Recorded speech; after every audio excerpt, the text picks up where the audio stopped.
예, 아까 하던 이야기 조금 마무리를 더 하고 시작하겠습니다. 아까 네 나라 가해자와 네 나라 피해자를 들었어요.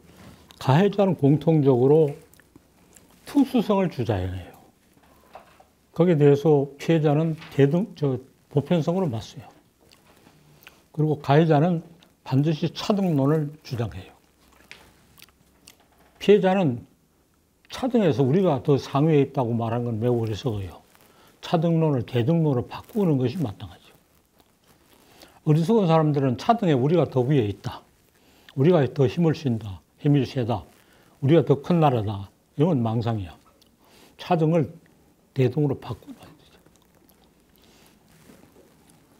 그리고 우리도 차등론에서 우리가 위에 있다고 말하거나 특수성을 강조하는 것은 피해자의 그 대응 방식으로 적합하지 않아요.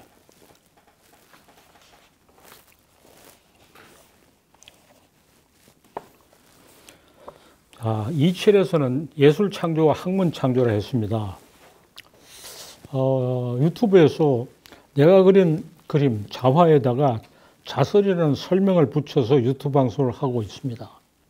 보아서 알겠죠? 이것이 전례에 없는 별난 일이어서 설명이 필요합니다. 자기 그림을 스스로 높이는 것은 부당하고 나무라지 말기 바란다는 말부터 하고 있습니다. 자화 자설은 자화 자찬과 다릅니다. 자화 자찬에서는 자화라는 주인을 자찬이라는 하인이 섬깁니다. 그러나 자찬은 독자적인 의의를 가지지 않기 때문에 그렇습니다. 아까 하고 있는 자화 자설에서는 자화 자설이 대등한 주체입니다. 각기 예술과 학문을 대표하면서 자화는 예술이고 자찬은 학문입니다. 둘은 생각을 관계를 가지고 논란을 벌립니다. 자화라고 하는 그림은 예술입니다. 예술은 논리를 넘어서는 창조의 의미가 개방된 형상으로 구현합니다. 자화를 두고 하는 말인 자설은 예술이다 하고 학문이다 합니다. 문학 창작인 점에서는 예술이지만은 문학의 한 갈래인 교술은 예술이면서 학문입니다. 설명하면서 전개하는 논의는 학문입니다. 학문은 논리를 넘어서지 않고 논리를 그 자체로 혁신하는 창조 활동을 합니다. 자, 논리를 넘어서는 창조와 논리를 혁신하는 창조란 말이 제일 중심 개념입니다. 자화와 자설은 예술과 학문이 둘이면서 하나이고 이거 뒤에 그 동어 반복이네. 하나이면서 둘인 것을 알려줍니다. 한 사람이 하는 예술과 학문을 예중으로 들어 둘이 생각의 관계를 가지고 논란을 벌리는 본보기를 주입니다. 예술의 창조와 학문의 창조가 어떻게 같으면서 다르고 다르면서 같은지 마주보면서 핍진하게 논의하는 자리를 최초로 독자적인 방식으로 마련합니다. 여기서 예술 창조와 학문 창조의 관계를 말하고 있는 겁니다. 예술 창조에서 만드는 형상은 의미가 개방되어 있는 것만 아닙니다. 의미가 느낌이고 느낌이 의미입니다. 의미뿐 아니라 느낌도 개방되어 있습니다. 예술 창조는 막힌 것을 열어젖히는 행위입니다. 학문 창조도 선입견이나 고정관념을 벗어난다는 점에서 막힌 것을 열어젖히는 행위입니다. 개방하고 혁신하는 것을 창조의 필수 요건으로 삼는다고 예술과 학문이 함께 입증합니다. 그러면서 예술은 논리를 넘어서는 형상을, 학문은 논리를 넘어서지 않고 그 자체로, 학문을 그 자체로 혁신하는 언술을 만들어냅니다. 형상과 언술의 차이가 있습니다. 언술은 아무리 혁신해도 논리를 갖춘 언어여서 형상처럼 무한히 개방되지 않고 관심을 그 안으로 불러들입니다. 예술의 형상은 다다익선이라면 학문의 언술은 천계일학이기를 바란다고 할 수 있습니다. 최소한 언술로 최대한 의미를 집약하는 것을 학문에서는 의상으로 삼습니다. 예술은 확산을 능사로 삼는 원심력을 보여줍니다. 학문은 집약을 소중하게 여기는 구심점을 분명합니다. 확산과 집약, 원심력과 구심점은 별개의 것이 아니고 상호관계에서 정체를 확인하고 의미를 가집니다. 둘은 명확하게 구분되지 않고 서로 겹칩니다. 둘이 중간에 있는 문학에서는 교술문학은 그 어느 쪽에 해도 됩니다. 교술문학은 예술이면서 또한 학문입니다. 그게 둘이 겹치는 영역이 교술문학입니다. 예술을 학문으로 이해해 무엇이라고 말한다고 풀이하는 것, 학문을 예술로 받아들여 감동을 느끼는 것은 부당하면서 타당, 부당하기도 하고 타당하기도 하다. 뇌과학에서는 사람이 내는 우뇌와 좌뇌로 나누어졌다고 합니다. 우뇌는 예술을, 좌뇌는 학문을 관장한다고 합니다. 또는 우뇌는 느낌을, 좌뇌는 논리를 관장한다고 합니다. 이런 사실을 들어 양단론법을 전개할 것은 아닙니다. 양쪽 뇌는 상호작용을 합니다. 한쪽이 다른 쪽을 자극합니다. 함께 쓰면 반대로 가속됩니다. 이런 사실을 관측하기 어렵고 실험은 더욱 난감해 뇌과학은 답보 상태에 있답니다. 이렇다고 말하지만은 이것을 그런 자연과학의 특징이 실험적으로 입증하지 못해요. 한 사람이 예술도 하고 학문을 하는 체험은 뇌과학보다 앞서서 더 많은 것을 알려줄 수 있습니다. 예술에 힘쓰면 학문이 잘 되고 학문에서 이룬 발전이 예술로 나타나는 것을 절실하게 체험하고 분명히 말할 수 있습니다. 내가 그림도 그리면서 학문도 하면서 이걸 계속 해요. 그림을 그리면 학문이 잘 되고 학문을 하면 그림이 잘 돼요. 예술은 학문처럼 하고 학문은 예술처럼 해야 예술 창조도 학문 창조도 뛰어나게 할 수 있는 것을 절실하게 경험합니다. 이 경험은 뇌과학자들이 실험적으로 입증할 수 있는 능력을 넘어서서 타당성을 가집니다. 예술에는 학문을 이어내고 학문에서 예술을 느끼게 하는 능력을 소중하게 여기고 함께 길러야 창조를 더 잘하고 그 이에 대한 자극을 한층 분명하게 할 수 있습니다. 이걸 일반적으로 말하면 학문을 잘하려고 하면 예술에도 힘을 써야 된다. 예술을 잘하려고 하면 학문에 힘을 써야 된다고 말할 수 있어요. 이렇게 말하는 것은 나의 일생에, 나의 체험에 근거를 둔 검증입니다. 나는 그림만 그리는 화가가 되려고 하다가 뜻을 잃지 못하고 차선적으로 문학을 택해 문학 창작을 시발점을 하고 비평을 거쳐 연구에 이르렀습니다. 문학을 연구하고 가르치는 교수를 그만두는 정년퇴임을 하고서는 그림을 그리고 싶은 대로 그리면서 연구도 계속 힘씁니다. 그림에 열심히 그린 후에 연구가 비약적으로 발전하는 것을 느껴요. 연구를 하느라고 마음속에 그리는 그림이 아주 좋아지고 그림을 그리는 동안에 연구가 부쩍 자라는 것을 알고 놀랍니다. 연구에서 나오는 학문 업적은 널리 알려져 있지만 그림에서 이룬 예술 창조는 조금만 선보이고 아직 묻혀 있습니다. 그림을 어떻게 그린다 묻는다면 학문을 대용품으로 삼는 분노를 그림에다 쏘아다 부었다. 예술 창작을 하지 못하고 학문을 대용품으로 삼으니 매우 억울해서 그 억울한 심정을 그림을 그릴 때 마구 쏟아놓았다. 학문을 크게 이룬 이유를 그림에서 찾으려 한다면 나는 입을 다물고 탐구자가 발견의 기쁨을 누리도록 하고 싶다. 예. 학문의 크게 이유를 그림에서 찾으려 한 것은 타당하지만 거기에 대해서 내가 이렇다 저렇다 하지 않고 내 학문에 대해서 알고 탐구하는 사람들이 자기가 발견하는 기쁨을 누리도록 그쪽에 맡겨주겠다. 이런 이야기입니다.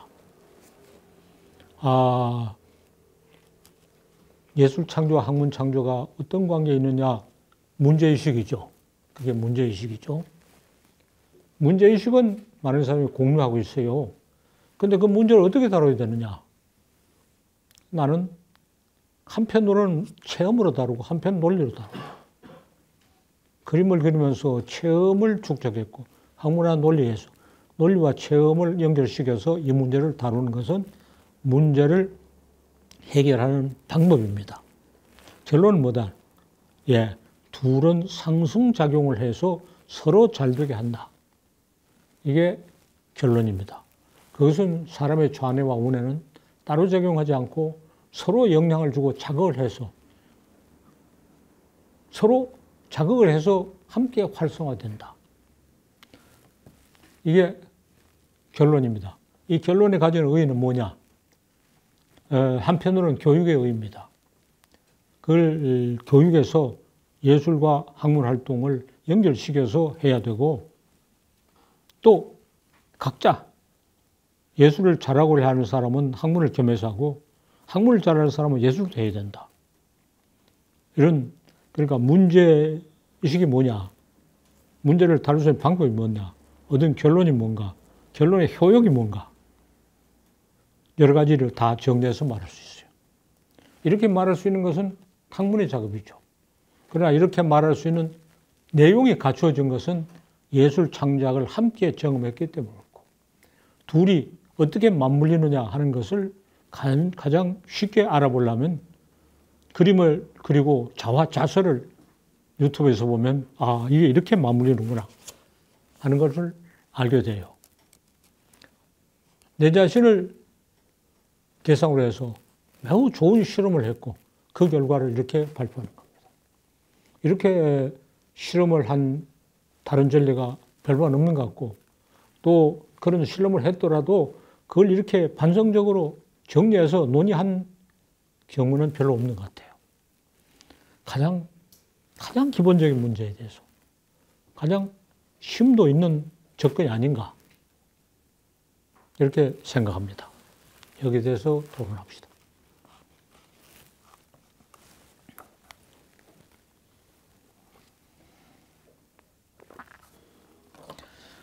네. 지금 연구를 하고 있는 연구자들이 학문에 시간을 들이기도 부족하다는 얘기들 많이 하고 있습니다. 과연 예술하고 학문을 병행하는 게 필요한가에 대한 의무심을 갖기 마련이거든요.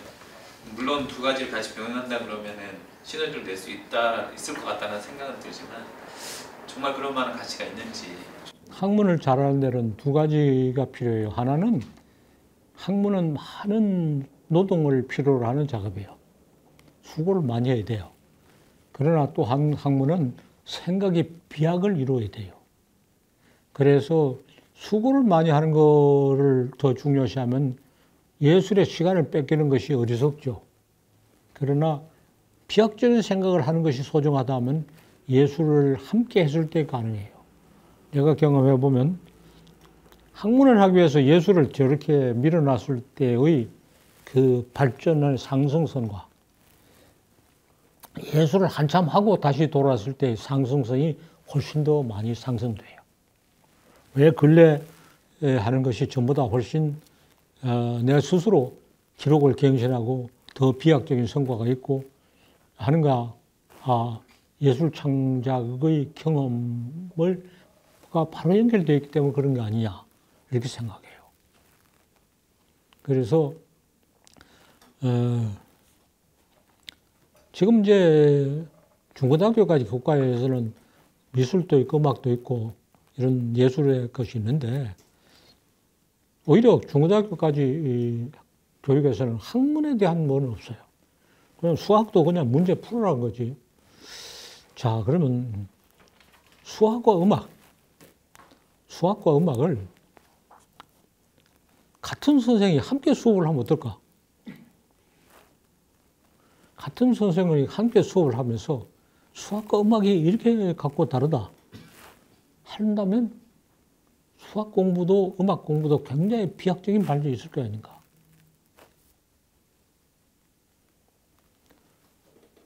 그러면 수학도 창작해야 되고 음악도 창작해야 되고, 음악을 그러면 고등학교 때 학생이 작곡을 한다 상상도 할 수 없지만 서툴러도 작곡을 하기로 하고, 또 수학도 아무리 서툴어도 지어내기로 하고, 수학을 지어내는 거하고 작곡을 하는 것이 어떻게 갖고 다르냐. 이런 것을 수업을 할 수 있으면 교육학은 비약적으로 발전할 것이다.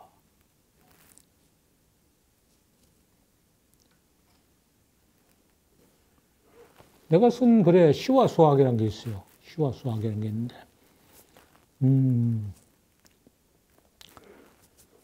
나는 시를 쓸까, 학문을 할까 하다가,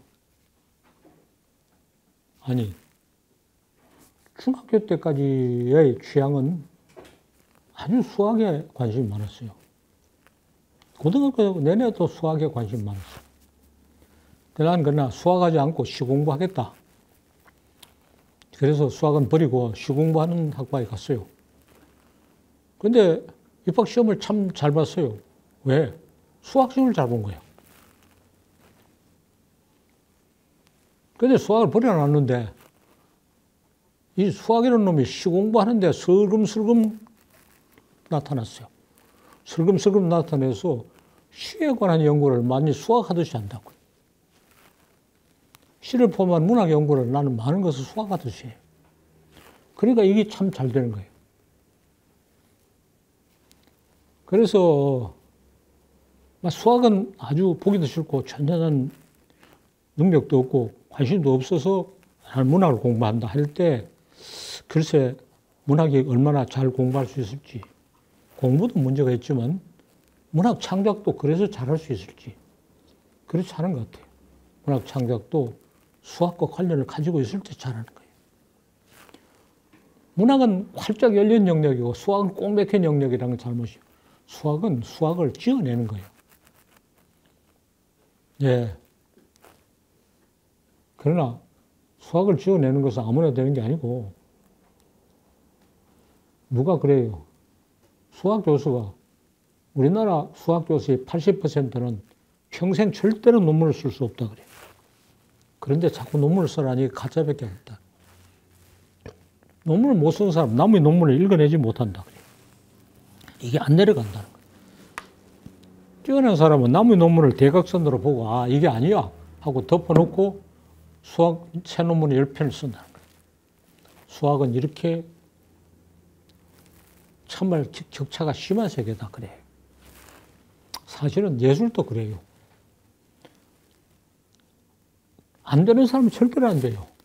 아무리 노력해도. 그 유명한 모차르트를 주인공하는 아마데우스 연구 있죠. 그 서술자로 나온 살레지아. 굉장히 유명한 사람이고 비엔나 궁전음악의 악장이고 참 모든 걸 다 갖췄어요. 그런데 창작이 안 되는 거예요. 모차르트는 사람도 개차반이고 행실도 우수장하고 품격도 없고 말이지. 샬레지에 비하면 100가지가 다 안 되는 사람인데 뛰어난 창작 능력을 가졌어요. 나는 음악의 창작력은 감식력이 없는데 그림은 알 수 있어요. 그림을 보면 아주 화가로 이름나고 경력도 화려하고 위치도 많고 하고 하는데 절대로 그림이 안 되는 사람만 해요. 안 되는 사람 절대로 안 돼요.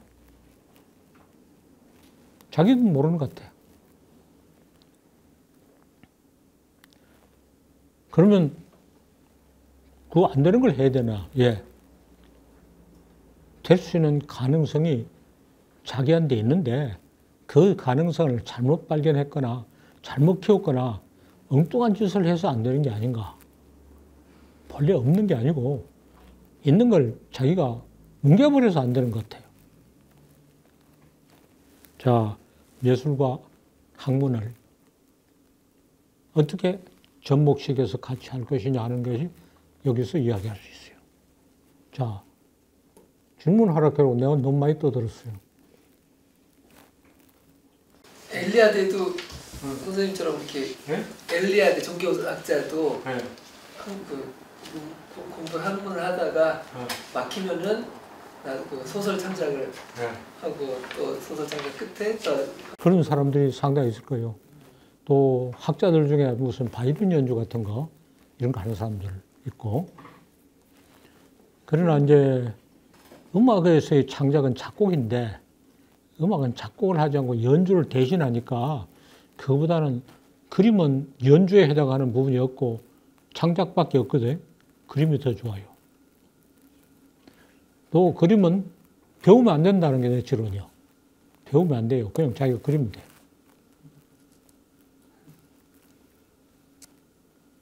선생님 저 삼국사기 얘기하시면서 삼국사기는 닫혀 있고 삼국유사는 열려 있다는 말씀을 하신 게 지금 여기랑 똑같은 구조 같이 여기 지금. 삼국사기는 학문의 세계와 예술의 세계가 그냥 연결되어 있어요. 삼국사기는 그런 예술로 나가는 통로를 되도록 차단했고, 읽는 사람이 자기 마음대로 해석할 수 있는 여지를 되도록 줄이고, 삼국유사의 많은 부분은 자기대로 읽지 않으면 전혀 말이 안 통해. 앞뒤가 연결이 안 된다. 그래서 삼국유사는 시 읽듯이 읽는다. 이렇게 말했대요. 시는 그 의미가 열려 있고 해독 방법을 발견하게 만들지, 거기서 지시한 대로 꼬박꼬박 읽을 수 있으면 그건 시가 아니죠.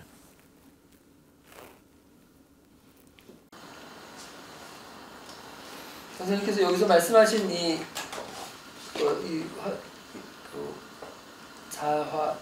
자살하고 여기가 그 전통적으로 보이는 그 그림에다 이렇게 써놓은 화찬 같은 거하고 일반론적으로 이렇게 협회할 수도 있나요? 이제 화제라는 거, 화제는 미술과 문학의 만남이죠. 문학의 만남인데 내가 화제 내조하고 그림 전체하고 대등하다 그러면 에이, 그건 그림이 너무 비중이 크다 그러는데 그 화제의 넉자는 비중이 낮기 때문에 자설이라고 하는 걸로 당당하게 같은 비중으로 가지고 맞서고 있는 거죠. 근데 전통적인 우리 산수와 문인화는 화제를 짓는 것도 굉장히 중요한 창작이요. 지난번에 그림 전시를 하고 있을 때 찾아와서 대학에서 한문학을 가르치는다는 후배들이 아니 동양화를 그렸다고 그림을 그려놓고 자꾸 화제를 지어달라고 하는 사람들이 있다. 같은 동료 교수 화제를 지어달라고. 그래 그 사람들이 그림을 그려달라는 소리는 안 하나? 화제를 지어달라는 거는 그림을 그려달라는 거 똑같은 건데 화제 지을 수 있는 능력이 없어져 버렸어요. 하나를 크게 잃어버렸죠. 그리고 어떤 사람은 화제를 썼는데 나무의 글을 갖다 베껴요. 나무의 글을 베끼는 건 창작이 아니죠. 그건 나무의 그림을 갖다 놓고 내 그림이라 하는 건 마찬가지잖아요. 그래서 문학과 미술의 만남이 한쪽이 파괴돼 버렸어요. 그러나 그걸 미술과 문학의 만남을 더 확대한 것이 자화자설이다. 자설에서 문학이 아주 큰 비중을 차는데 자설은 문학인 동시에 학문이야.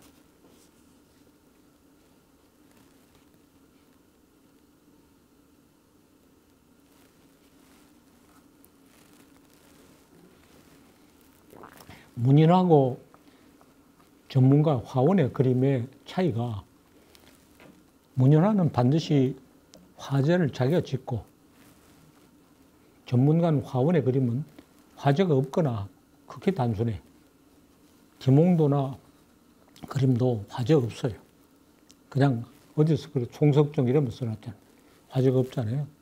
겸재는 문인화를 그리는 데에 불구하고 화제가 없어요. 그래서 화원 쪽으로 기울어졌어요. 그래서 그림과 화제가 가장 균형을 이루고 잘 보이는 사람은 본보기를 보이는 사람은 표암 강세황이야. 오늘날도 월전 장우성은 자기가 화제를 지었어요. 시를 지어서 화제를 했어요. 그걸 둘 다 이었어요. 이런 건 참 높이 평가했지만은 글쎄 그림도 맥이 없고 화제도 별 맥이 없어요. 그래서 그 둘을 있긴 했는데 그 약동하는 창조적 역량은 잘 보이지 않아요. 너무 전형화되어 있고 아주 아담하게 되어 있고. 그래서 화제를 살리는 화가가 다시 나와야 돼요.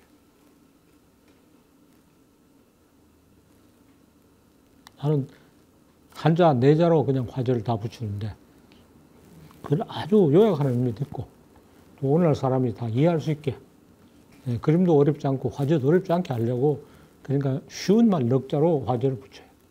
그러나 그림마다 다 다른 화제를 그때그때 붙인다는 건 쉬운 일 아니고 나중에 보면 같은 화제가 또 있어요. 어쨌든 화제를 복원하려고 하는 것이 금주의 매우 의도이고 화제 넉자로만 쓴 것을 자세히 풀이한 게 자설이야. 선생님 그런데요.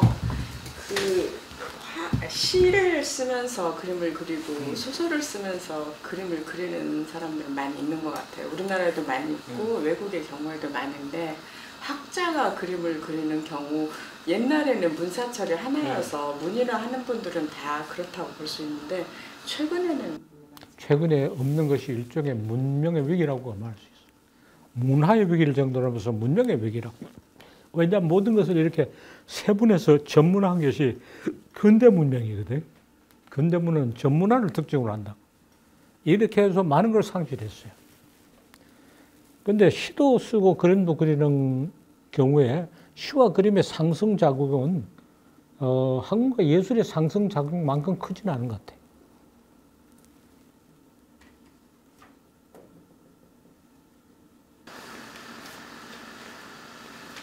중국에는 아직도 그림 그리는 사람들이 이렇게 같이 하는 사람들이 지금도 화재를 쓰는 게 일반적일 거예요.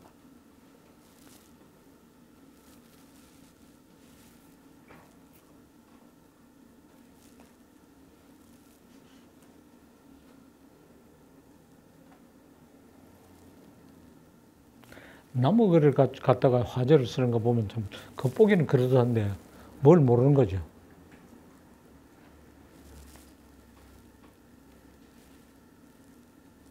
예술은 원래 창작을 하면 이렇게 창작자의 손을 떠나서 수용자가 어떻게 있느냐에 따라서 또 새롭게 작품이 탄생한다고 하는 의견들이 있는데 본인이 자기의 작품을 활용하고 철학적인 바탕을 이해하는 거랑 어떤 차이점이 있을까요? 창작된 작품의 본인의 해설은 여러 견해 중에 하나죠.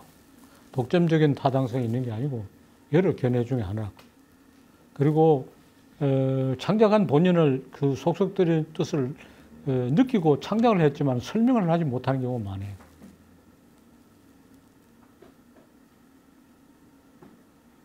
왜 그러냐면 설명하는 활동하고 예술 창작하는 것은 의식의 층위가 좀 달라요.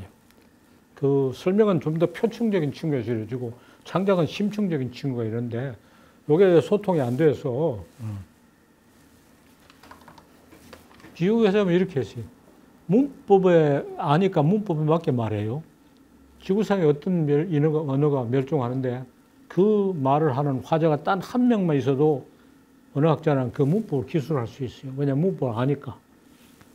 문법을 아니까 문법에 맞게 말하고 또 교육을 받지 않을 사람일수록 문법을 정확하게 말해요. 그러나 문법을 모르니까 문법 시험에 0점 받아요. 그럼 문법을 안다는 거하고 문법에 맞게 말한다는 거는 의식의 층위가 달라요. 그냥 문법을 안다고 하는 그 의식의 층위가 제대로 활성화되어 있지 않은 사람이 문법을 연구하면 전부 다 엉뚱하게 해요.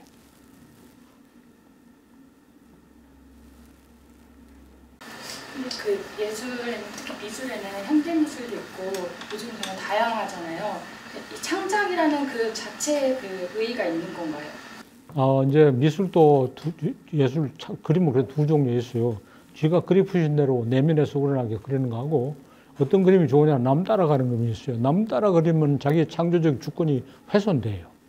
그냥 그리고 싶은 대로 자기를 발견하는 그림이 좋은 거고 뭐 현대 그림이고 뭐 고전이고 뭐 동양화 서양하고 하는 구별은 다 의미가 없다고 생각해요. 그러니까 그림 그리기는 배우지 말아야 된다. 그럼 학문은 배워야 되느냐? 예, 학문도 선생하고 토론을 하면 되지 배울 필요는 없는 거다. 그러니까 견문을 얻고 토론을 하고 막 큰 물에서 놀 필요는 있어도 누구를 뭘 본뜰 필요는 없어요. 물론 그림을 그리는 사람도 좋은 그림을 많이 봐야 돼요. 좋은 그림을 많이 보고 그 그림하고 마음속으로 토론함으로써 자기 그림이 성장하는 거죠. 아무리 좋은 그림도 토론의 생다로 봐야지 그냥 찬탄의 대상으로 봤을 때는 자기가 성장하지 못해요. 학문도 그렇죠. 찬탄의 성장에만 보면.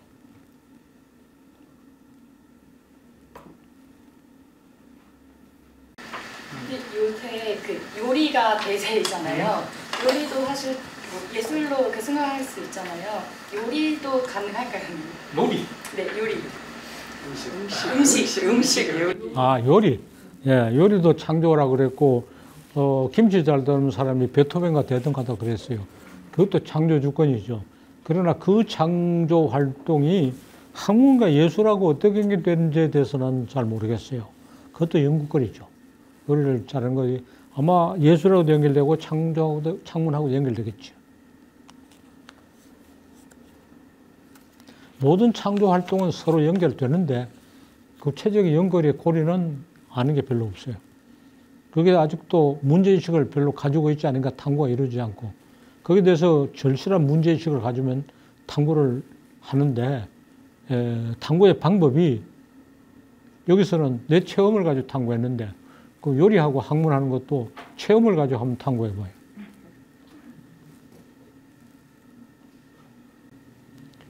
그렇게 하려면 이제 요리의 원리가 뭐냐에 대한 탐구가 있어요. 요리는 하나는 여러 개 배합하는 거고 하나는 변화시키는 거지. 여러 재료를 배합하는 측면하고 열을 가해서 변화시키는 측면하고 그래서 배합과 변화의 원리가 학문에서 어떻게 작용하는가? 그런 문제의식이 등장하죠. 그리고 학문에 또 어떤 것은 배합이요. 어떤 사람이 유튜브에서 창조는 편집이다 그랬어요. 창조는 딴 게 없고 편집이다. 예, 편집은 창조의 한 측면이죠. 그럼 요리는 딴 게 없고 재료의 배합이다. 요리의 한 측면이죠. 그러나 그게 얼마나 좋은 측면이냐 하는 것은 요리의 종류에 따라서 비빔밥에서는 그게 중요하고 곰탕에서는 배합이라는 것이 거의 중요하지 않고 그러면 곰탕 같은 요리와 비빔밥 같은 요리가 있다. 이렇게 하면 학문적 논의가 시작돼요. 거기다 문제의식을 발견할 수 있고 방법을 발견할 수 있어요. 그 사람은 창조는 편집이다 하면 비빔밥 같은 요리에만 적용될 수 있는 일반적 이야기. 아주 자신 있게 말해요. 유튜브에 나와요. 창조는 편집이다. 남이 다 해놓은 거 새로 갖다 연결하면 창조의 단계 아니다.